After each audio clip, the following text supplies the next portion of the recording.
Larunbatean jokatu zen Tolosako Beotibar pilotalekuan Miguel Soroaren omenezko pilota txapelketaren bigarren jardunaldia.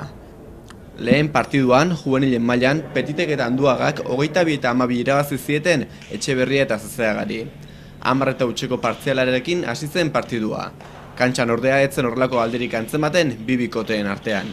Petitek airez egindako jokua da azpimarratzekoa. Etxeberriak defentsa lan zorrotza egin behar izan zuen. Atzean, Anduaga sendo agertu zen peloteoan. Partiduaren bigarren zatian, 8 eta 16 gerturatu ziren galtzaileak markagailuan, baina Petitek eta Zezeagak tantu alde ongi defendatu zuten partiduaren amaiera arte.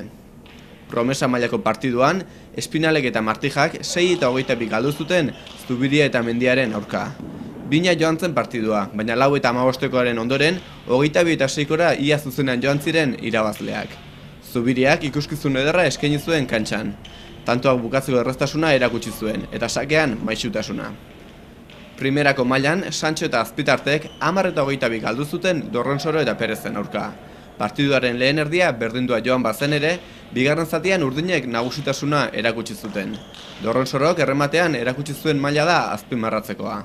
Markagailuan 10 eta 11 joatetik, 11-0 partzialari esker, 10 eta 22 amaitu zen partidua. Beste behin, pelota ikuskizun aparta bizi izan zen, larunbat arratsaldean Beotibar pilotalekuan.